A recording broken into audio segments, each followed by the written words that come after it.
今世同你有個肌膚之親嗰個人，究竟係嚟報恩定係嚟討債？呢句說話聽落好似好圓，又好似有少少刺耳。但人去到某個年紀，經歷過愛，經歷過痛，經歷過一段關係，由熱到冷，由甜到苦，最後分開之後，先會慢慢明白，男女之間最深嗰種緣，從來唔只係一時衝動，唔只係幾句甜言蜜語，亦唔只係床邊一晚溫柔。有啲人走入你生命，係嚟扶你一把。你同佢一齊之後，成個人會慢慢定落嚟，個心會安落嚟，連日子都好似順返啲。你以前好急，佢令你學識慢慢講；你以前好驚，佢令你有返底氣；你以前覺得自己冇人珍惜，佢偏偏用行動話俾你知，你係值得被人好好對待。呢種人就算最後未必可以同你白頭到老，佢都算係嚟報恩。但亦有另一種人，一開始好似好熱情，好似好愛你，好似冇咗你就活唔到。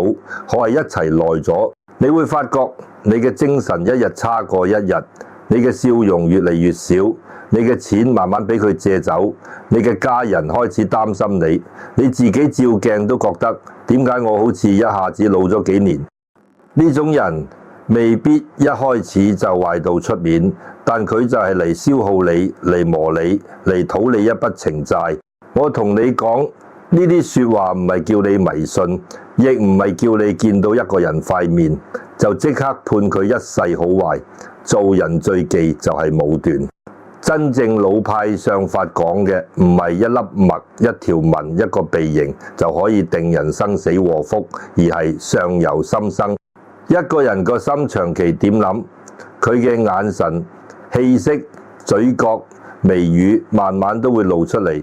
古人講相唔係淨係睇皮肉，皮肉會變，年紀會變，窮富會變，但一個人長年累月嘅心性會藏喺神態入面。你睇一個人眼神正唔正，講嘢有冇口德，眉眼之間係和氣定係戾氣，其實好多時唔使等到大禍臨頭，你已經感覺到。只不過人一動情就最容易裝盲。明明見到對方眼神閃閃縮縮，你會幫佢解釋，佢只係唔識表達。明明佢講嘢句句似你，你又會話佢脾氣係咁啫，其實心地唔差。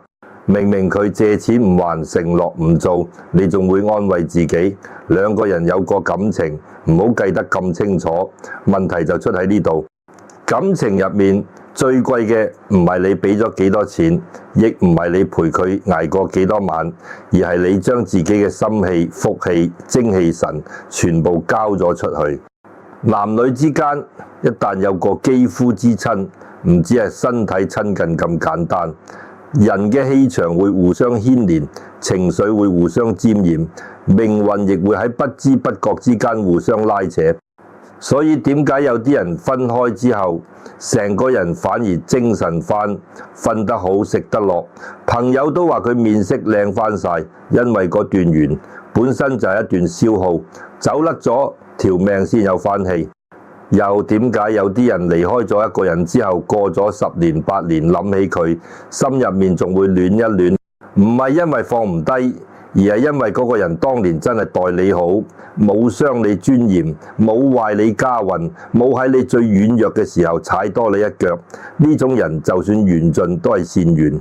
我以前識一個街坊50幾歲，我哋叫佢阿玲。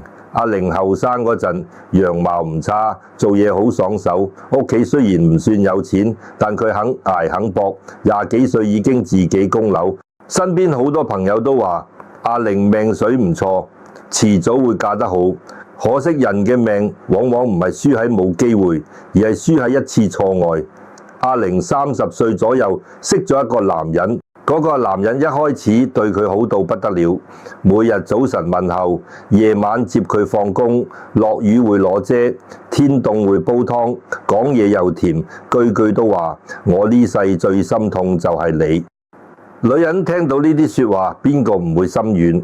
阿玲本來都算醒目，但一落到感情，成個人就好似入咗局。朋友提醒佢，你識佢唔耐，唔好咁快俾晒信任。佢反而笑住話：你哋唔明，佢對我真係好。之後兩個人一齊，感情好快升溫。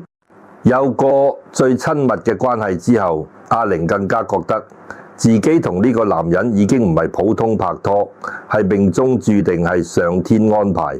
男人講一句話，佢就信十足；男人皺一皺眉，佢就驚自己做錯嘢。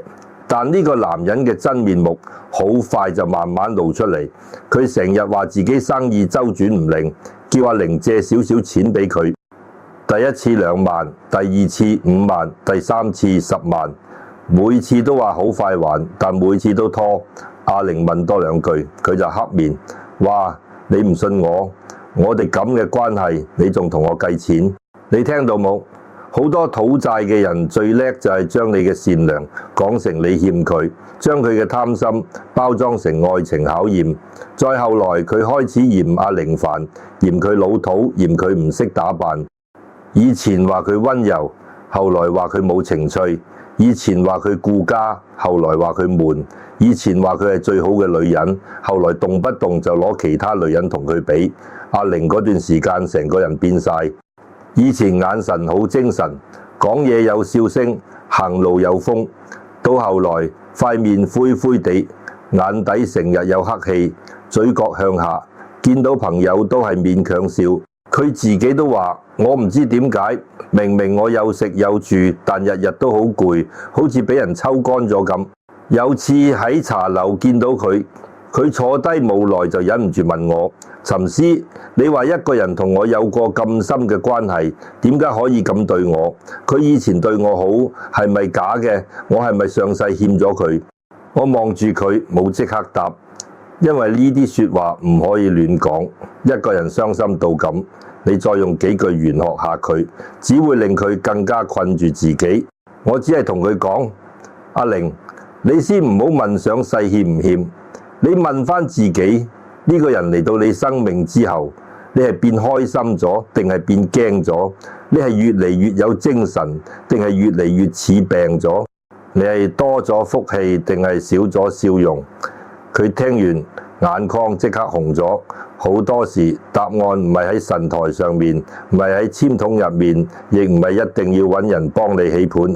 答案其實喺你日日照鏡嗰一刻，喺你夜晚瞓唔着嗰一刻，喺你同佢一齊之後，身邊人見到你越嚟越沉嗰一刻。一段報恩嘅緣會令你個人變柔和，唔一定令你發達，唔一定令你住大屋，唔一定日日送禮物，但佢會令你心安。你唔使日日猜，唔使日日等，唔使日日驚佢突然冷淡，唔使為咗留住佢而委屈到冇晒自己。一段討債嘅緣，最初未必兇神惡煞，相反，佢好多時好甜好熱，好似一團火，燒到你個心都溶晒。但燒完之後，剩低嘅就係灰。你為佢破例，為佢借錢，為佢同屋企人反面，為佢忍受一次又一次傷害，最後你會發覺，原來你唔係愛到偉大，你只係一步一步俾人拖入債局。易經講陰陽消長，世間萬事都唔會突然變壞，由盛轉衰，由吉轉凶，中間一定有徵兆，只係人心一迷就睇唔見。感情都一樣，一個人係嚟報恩定討債，其實未必等到10年8年先知。你睇佢塊面上面3個地方，睇佢平時點樣望人，點樣講嘢，點樣對你，已經有好多蛛絲馬跡。第一個地方就係眼神，眼係心嘅門，你唔好淨係睇佢眼大眼細，雙眼皮定單眼皮，呢啲只係皮相。真正要睇係佢望你嗰陣，個神係定定地、柔柔地，定係飄忽閃縮，帶住算計。報恩嘅人眼神未必好靚，但多數唔會令你心寒。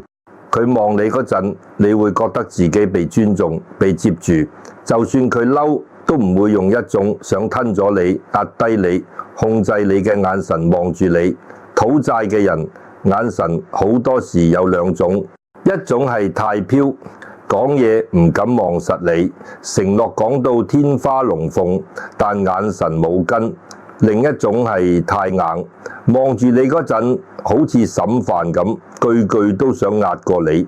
你同佢一齊唔係放鬆，而係成日繃緊，驚自己一句講錯又惹佢發脾氣。第二個地方係眉眼之間，眉眼之間最容易藏住一個人嘅氣。老一輩睇人成日會話呢個人眉眼好和。咩叫眉眼好和？就係佢眉頭唔會長期皺埋，眼尾唔會成日帶住怨氣，成個人望落去唔一定富貴，但起碼舒服。一個嚟報恩嘅人，通常唔會將全世界嘅怨氣推晒落你身上。佢可能都有辛苦，都有壓力，但佢識得分寸，唔會一返到屋企就將你當出氣袋。你同佢一齊，會覺得日子有商有量，有問題可以講，有難關可以一齊捱。但一個嚟討債嘅人，眉眼好多時帶住一股怨，佢怨父母、怨前任、怨老闆、怨朋友，最後連你都怨。你初初以為自己可以拯救佢，陪佢走出低谷，但後來先發覺佢唔係想俾你救，佢係想揾一個人承受佢所有黑氣。第三個地方係嘴角同講嘢氣口，嘴係福德之門，人有冇口德，好多時就決定一段關係有冇福氣。報恩嘅人未必句句甜，但佢唔會句句毒。佢知道你邊度痛，就唔會專登插落去。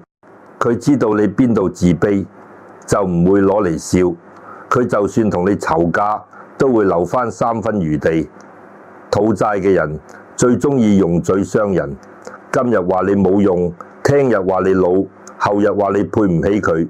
佢一句一句咁講，唔係一刀斬落去，而係日日割你少少，割到你最後連自己都唔相信自己。阿玲嗰個男人就係咁，佢唔係一開始就露出獠牙，而係一開始用甜言蜜語打開門，再用借錢、冷暴力、羞辱，一步一步攞走阿玲嘅心氣。到最後，阿玲以為自己離唔開佢，其實只係俾呢段討債緣纏住太耐，忘記咗自己原本都可以好好生活。所以我成日同人講，唔好以為有個肌膚之親就等於一定要用一世去還。緣分有深淺，情債有止境。真正有福氣嘅人唔係一世冇遇過爛人，而係遇過之後識得醒、識得止、識得將自己救翻出嚟。阿玲後來終於有一日半夜收到嗰個男人又一次借錢嘅訊息，佢望住電話手震咗好耐。以前嘅佢一定會即刻轉賬，然後安慰自己愛一個人就要幫佢。但嗰晚佢突然望到鏡入面嘅自己，眼窩深晒，面色灰晒，成個人好似老咗10年。佢問自己一句：如果呢個人真係愛我，點解我同佢一齊之後會變成咁？就係呢一句救咗佢。佢冇再覆訊息。第二日換咗電話號碼，慢慢同朋友重新聯絡，慢慢將自己嘅生活執返正。頭幾個月好辛苦，心會痛，夜晚會喊，甚至會懷疑自己係咪太狠心。但半年之後，佢面色返嚟，笑容返嚟，連身邊人都話：阿玲，你好似成個人光返。你睇，離開一段討債緣唔係無情，係保命；唔係唔念舊，係你終於明白有啲舊情，如果再念落去，就會將你下半生嘅福氣一齊拖走。阿玲離開嗰段討債緣之後，有差唔多2年時間都冇再認真諗感情。佢話自己怕，唔係怕冇人愛，而係怕自己一心軟又跌返入同一個坑。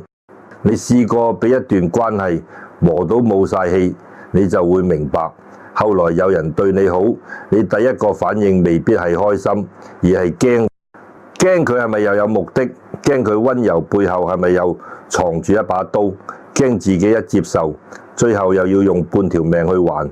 所以嗰2年，阿玲將日子過得好簡單，返工、買餸、煲湯、陪媽咪飲茶，間中同幾個老友去行山。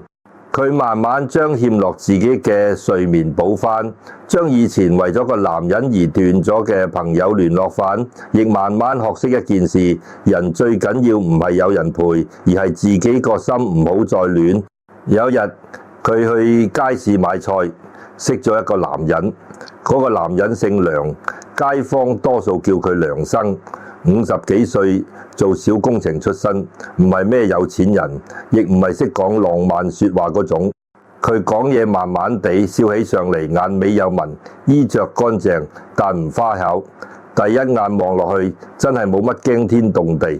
阿玲後來同我講，佢初初對梁生完全冇感覺，因為經歷過以前嗰種好熱好甜，好似烈火咁嘅愛情之後，梁生呢種平平淡淡，反而令佢覺得悶。人就係咁，習慣咗被火燒，就會以為暖水冇味道；習慣咗心跳加速，就會以為安穩唔係愛。但好多報恩嘅人就係咁出現，唔敲鑼打鼓，唔天花龍鳳，唔一開始就話要俾全世界你。佢只係慢慢喺你生活入面做一啲小事，做到你有一日先醒覺，原來呢種踏實比100句甜言蜜語更加難得。梁生第一次令阿玲改觀係因為一袋菜。嗰日落大雨，街市地下濕滑，阿玲買咗好多餸，一隻手攞傘，一隻手攞袋，行到門口唔小心浸咗一下。梁生正好喺附近，伸手扶住佢，冇趁機攞親近，亦冇大驚小怪，只係穩穩陣陣扶佢企好，問一句有冇扭親？你唔好急，地下滑。好多男人如果想表現呢個時候，可能會借題發揮，又話送你返屋企，又話你一個女人好危險，講到好似自己好英雄咁。但梁生冇，佢只係幫阿玲攞咗最重個袋菜，陪佢行到的士站，見佢上咗車，先轉身走，就係咁簡單。阿玲話嗰一刻佢突然留意到梁生嘅眼神，佢望人唔會飄，亦唔會死盯住你，眼神係定嘅、柔嘅，有一種唔急住要你匯報嘅安穩。你望住佢唔會有壓力，唔會覺得自己被估價，唔會覺得佢下一秒就想喺你身上攞啲乜。一個人係嚟報恩定討債，眼神真係會先露底。嚟報恩嘅人，佢眼入面多數有正氣，呢種正氣唔係大聲，唔係兇，亦唔係扮聖人，而係佢望你嗰陣，你感覺到佢冇暗箭，佢嘅目光唔會一時熱到想吞咗你，一時冷到好似你係陌生人。佢唔需要靠忽冷忽熱去吊住你，因為佢本來就唔係嚟控制你。討債嘅人就唔同，佢可以講到幾愛你都好，眼神好多時有兩種破綻，一種係閃縮，特別係講到錢、責任、承諾、將來嗰陣，眼神就走，嘴話我一定會對你好，眼神就好似揾緊出口。另一種係太貪，望住你唔似珍惜，似盤算，似睇你有冇利用價值，似想將你成個人吞入佢嘅世界。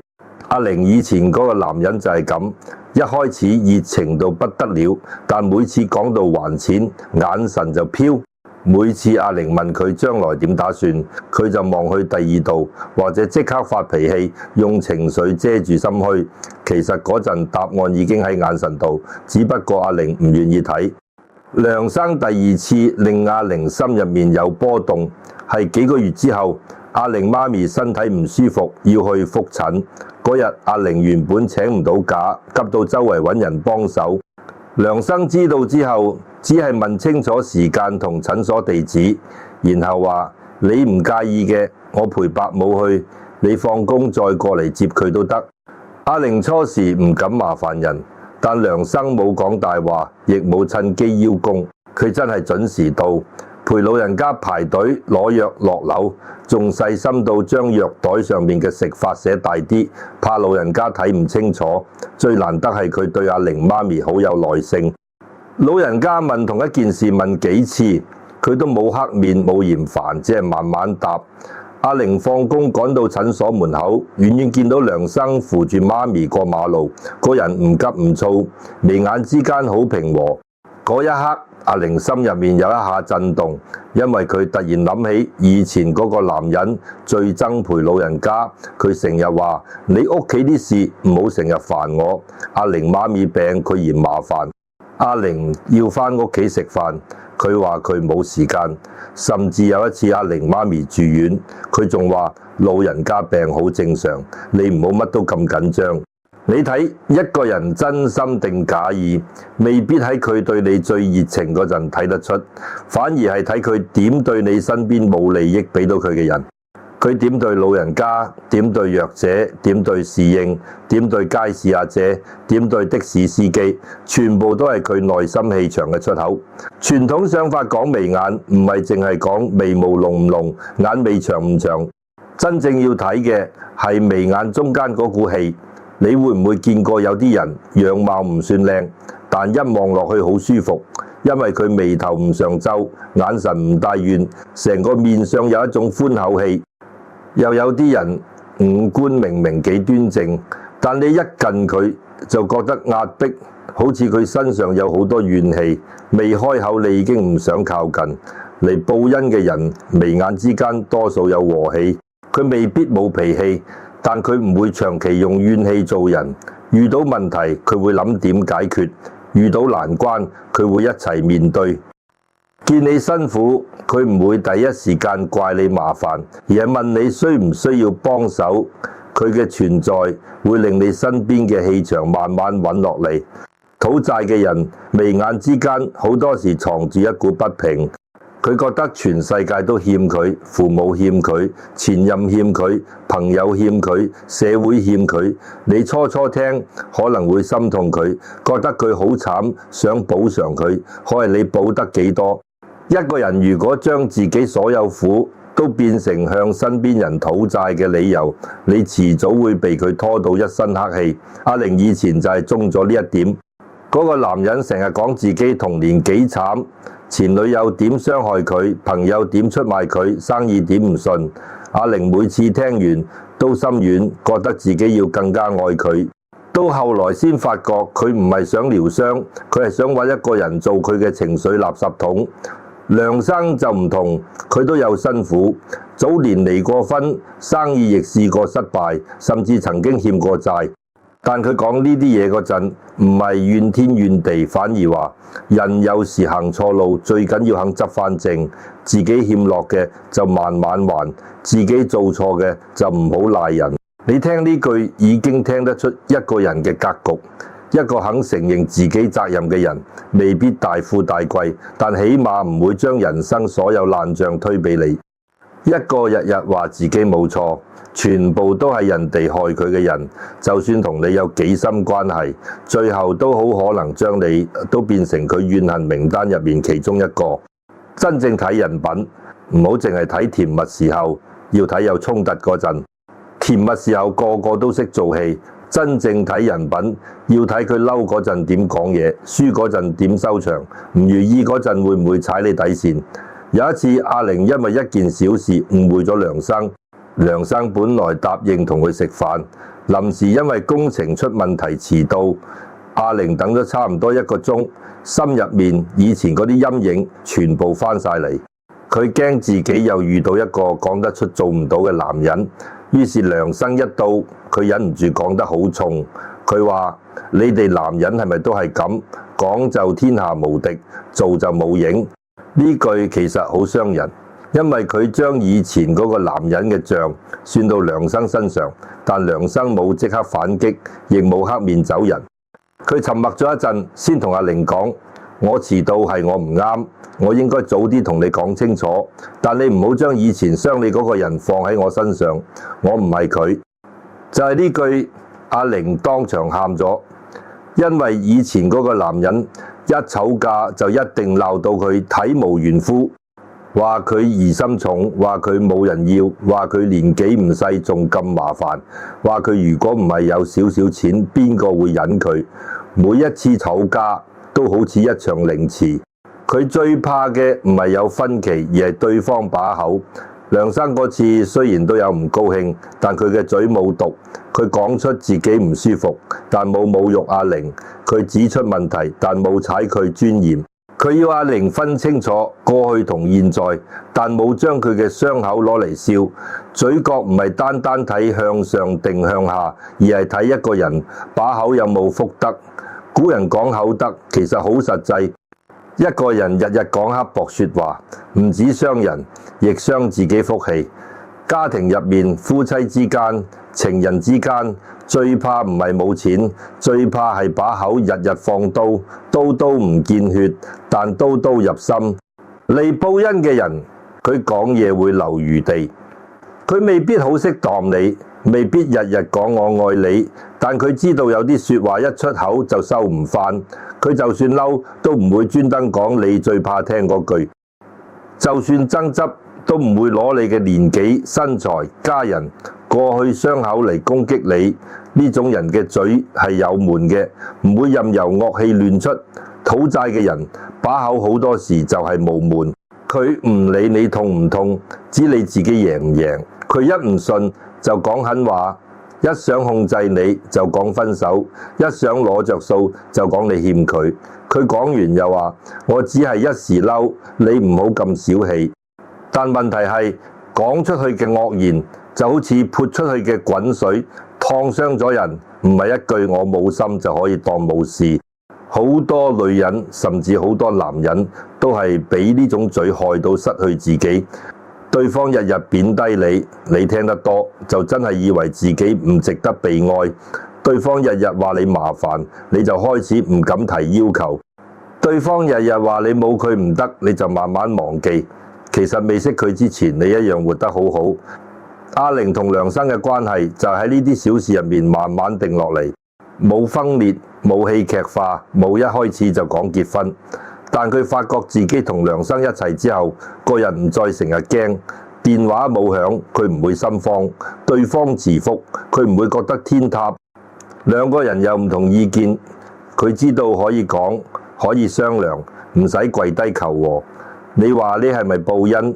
我唔敢用一句話替天判斷，但從人情世故嚟講，一個人令你從恐懼翻到安穩，令你從自卑翻到自重，令你從混亂翻到有秩序，佢就算唔係你命中最大嘅貴人，起碼都係一段善緣。後來有一次，阿玲帶梁生去飲茶，介紹俾幾個老友識，其中一個老友私底下問阿玲：你覺得佢悶唔悶？阿玲笑一笑話：以前我覺得男人唔夠刺激就係悶，而家我先知唔令我擔驚受怕，原來就係福氣。呢句說話真係講到骨子裏。年輕嗰陣，好多人以為愛情要心跳，要分裂，要佔有，要一日唔見就發癲。到咗中年之後先明，真正珍貴嘅人係令你夜晚瞓得着，令你食飯食得安，令你喺佢面前唔使扮，唔使放，唔使將自己縮到好細。報恩嘅人帶嚟嘅未必係激情，而係安定。討債嘅人帶嚟嘅未必一開始係痛，而係迷亂。所以你要記住，唔好淨係喺熱戀嗰陣判斷一個人。熱戀係霧，睇乜都似仙境。你要睇霧散咗之後，佢嘅眼神仲正唔正，眉眼仲有冇和氣，把口仲有冇口德。你要睇佢係喺你弱嗰陣扶你，定係趁你弱嗰陣攞你着數，係喺你錯嗰陣提醒你，定係踩到你冇晒尊嚴，係令你變好，定係令你慢慢枯萎。有啲人同你有過最親密嘅關係，但佢唔一定係你嘅歸宿，佢可能只係你人生入面一面鏡，照出你嘅貪戀、軟弱、缺愛同不甘心。你如果睇通，佢就變成一堂課；你如果睇唔通，佢就變成一條債。阿玲後來有冇同梁生結婚？佢哋冇大排筵席，亦冇搞到人人皆知。兩個人只係簡簡單單登記，請幾個至親食餐飯。阿玲話呢個年紀唔需要證明俾全世界睇，最緊要係朝早起身見到身邊嗰個人，個心係安嘅。夜晚關燈之前唔使帶住委屈瞓。遇到事知道有人同你一齊商量，而唔係有人等住怪你。後來佢媽咪同我講，阿玲而家塊面唔同咗。我問點樣唔同？老人家話以前佢笑都似喊，而家佢唔笑都似有光。你睇塊面係會講嘢嘅。一個人同邊種人相處耐咗，個相會變，長期被愛護，眼神會柔。長期被尊重，眉宇會鬆；長期有安全感，嘴角都冇咁苦。相反，長期被消耗，眼神會散；長期被指責，眉頭會鎖；長期吞委屈，嘴角會墜。呢啲唔係迷信，係生活一刀一刀刻出嚟嘅痕跡。所以今世同你有個肌膚之親嗰個人，係嚟報恩定討債，唔係叫你拎住雙書逐粒字去對，亦唔係叫你見到人有少少面上唔好就否定人。真正要睇嘅係三樣嘢合埋一齊：眼神有冇正氣，眉眼有冇和氣，把口有冇福德。眼神正代表佢心裏面少啲欺瞞，眉眼和代表佢做人少啲怨毒，把口有德代表佢就算嬲都仲識留住人情。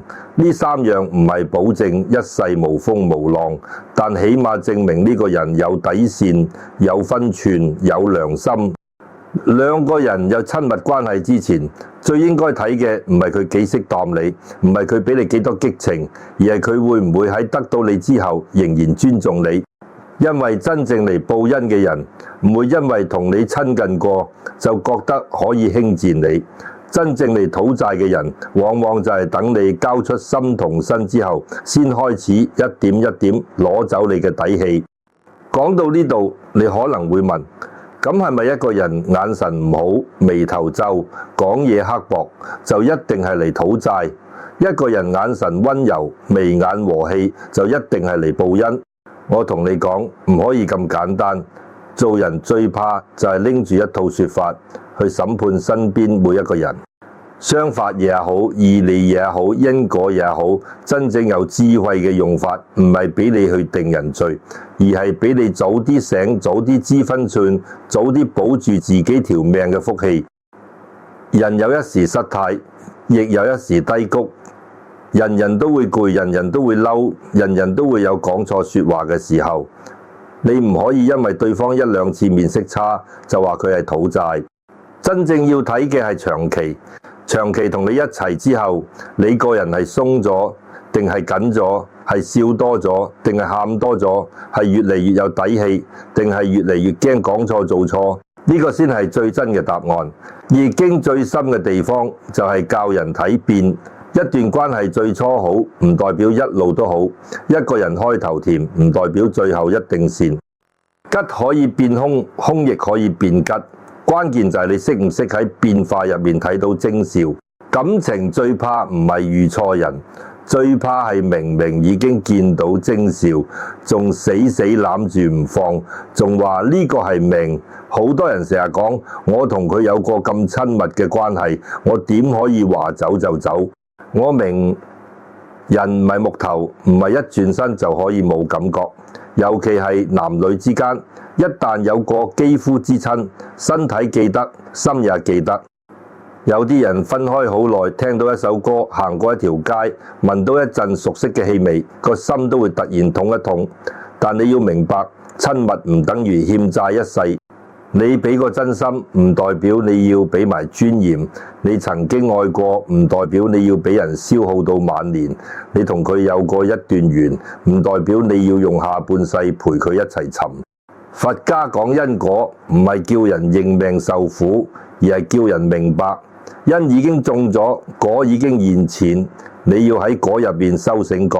你以前缺愛，所以遇到一個識講甜言蜜語嘅人，你就以為係救命草；你以前怕孤單，所以有人攬住你，你就以為係歸宿；你以前唔懂得保護自己，所以人哋一靠近你就將全部底牌交出去。呢啲都係因。但今日你聽明白咗，肯醒肯止肯重新立界線，呢個就係重新種一個新因。唔好再將自己交俾一個唔懂得珍惜你嘅人，唔好再用肉身關係去綁住一段爛緣，唔好再用我愛佢三個字去掩蓋自己其實已經好痛好痛。儒家講修身齊家，第一步唔係管人，係修自己。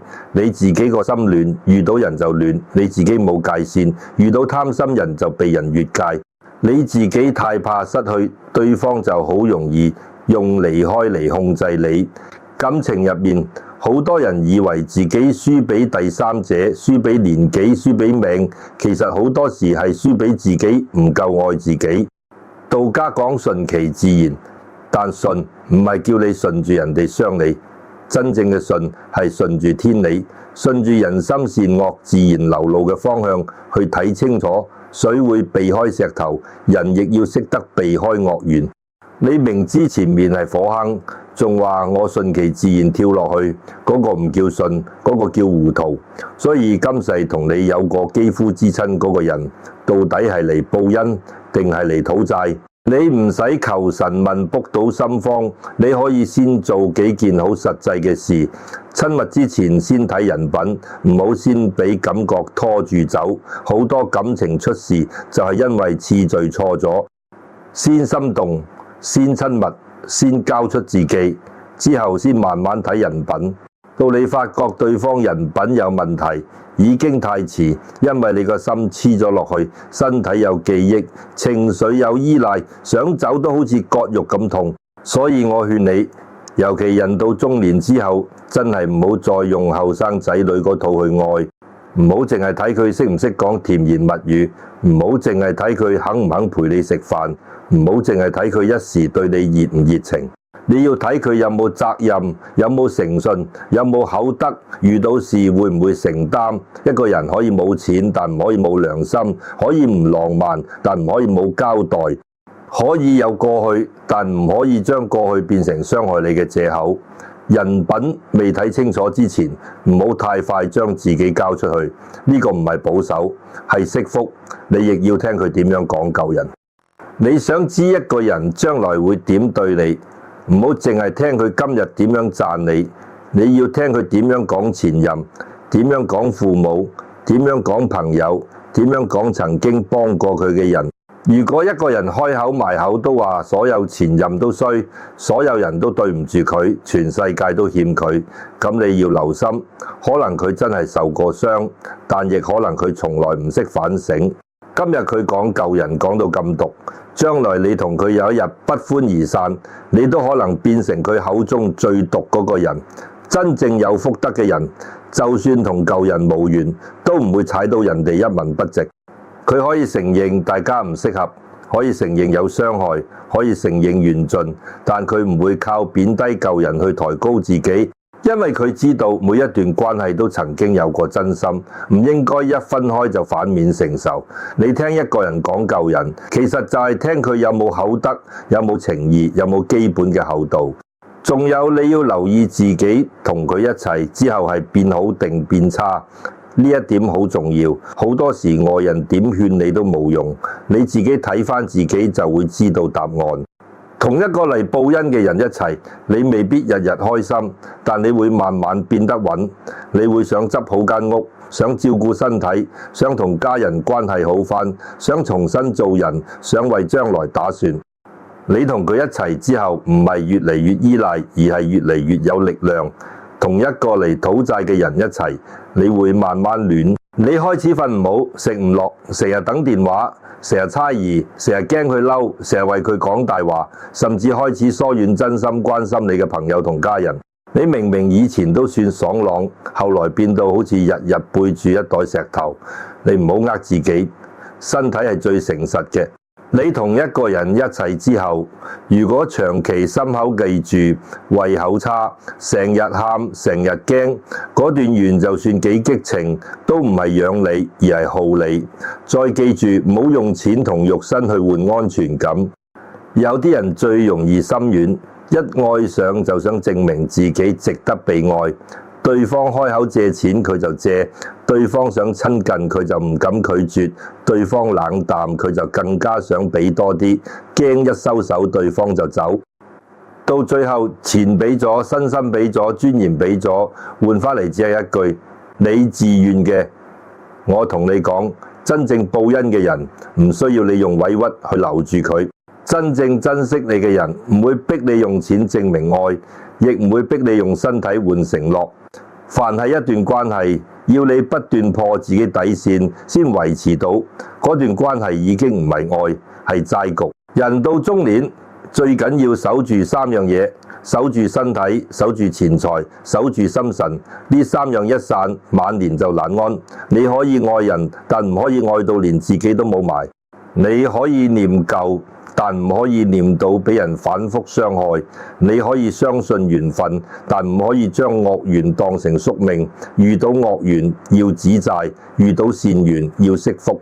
有啲人離開你係福氣，你當下以為天塌，過幾年回頭睇，先知原來上天係幫你斬斷一條爛繩。有啲人走入你生命，未必分裂，但佢慢慢令你安定，令你重新相信人，令你知道自己值得被尊重。呢種人你唔好嫌佢悶，唔好嫌佢唔識講漂亮說話。真正嘅福氣好多時唔吵唔鬧，靜靜地嚟。但你亦要記住，就算遇到報恩嘅人都唔好貪，唔好將對方嘅好當成理所當然，唔好因為自己受過傷就將所有不安都倒落佢身上。善緣都要收，你有口德，佢有分寸，你肯珍惜，佢肯承擔，兩個人先可以一齊將福氣養厚。上由心生，願由心轉。